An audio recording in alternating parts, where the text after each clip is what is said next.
ई कौन कारण बा कि इतना सुंदर देह बा, एकरा के लोग जरावत काहे बा? ए बाबा तनी हमारा के बताई। साधु बाबा से चिलवा कहता,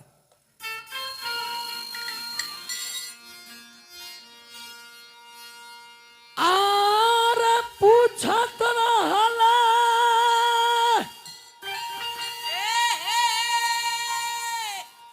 आर साधु बाबा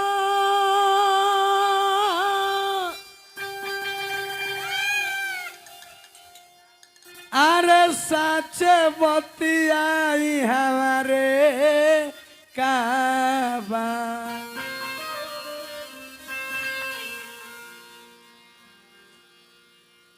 किया हो साधु बाबा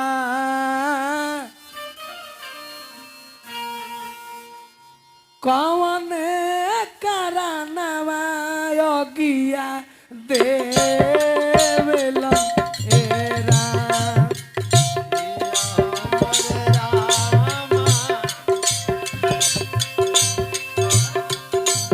कौन करनवा योगिया देवेला।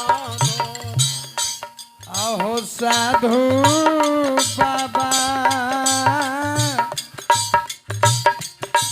कौन करनवा देहिया जोरे लाएरा।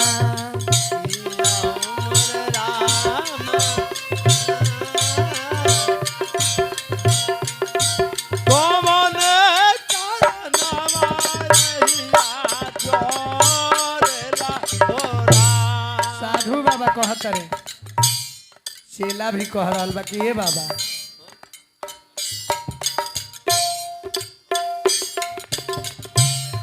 एही रे पिंजरावा में हेलो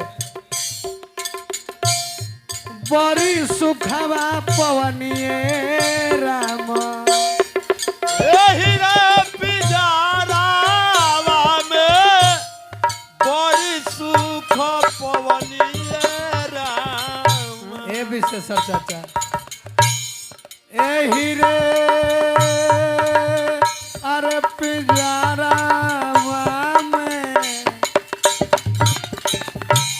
ए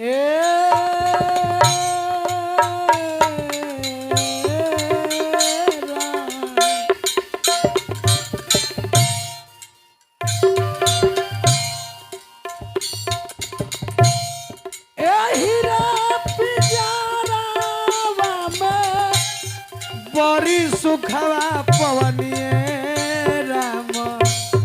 एही रे पिंजरावा में बड़ी सुखवा पवनिए राम।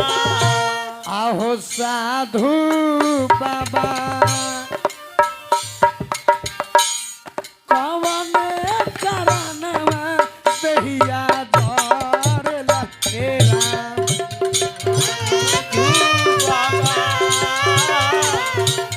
कौन करनवा देहिया जोरेला।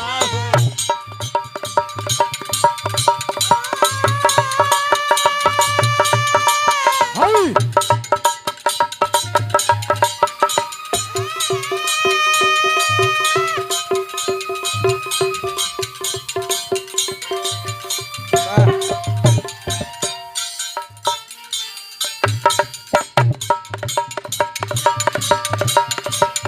जाओ हो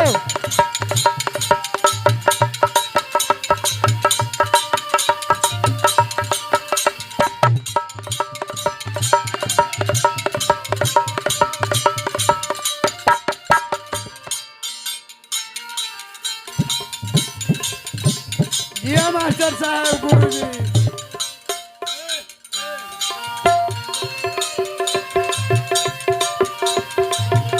कौन करनवा देहिया जोरेला हो राम। आहो आहो बाबा कौन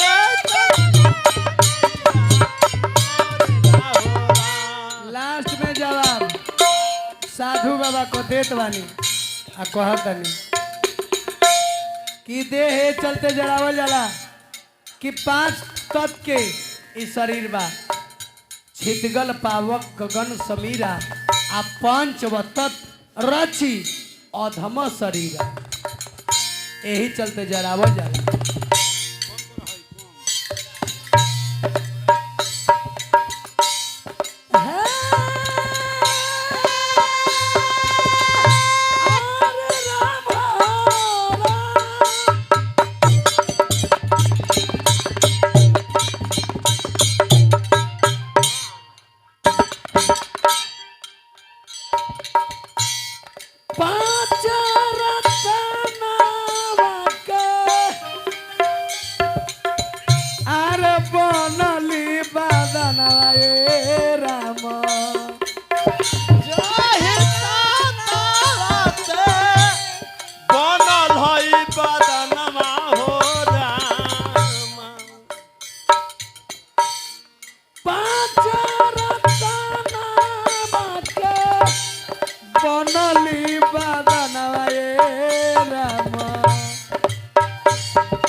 साधु बाबा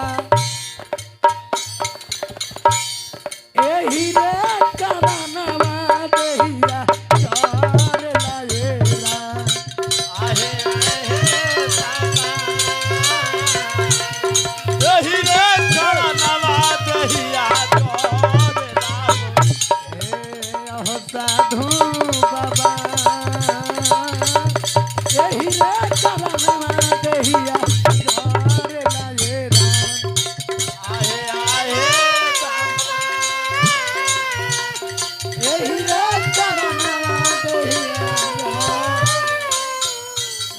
साधु बाबा यही रे करनवा देहिया जार ले राम जार ले राम जार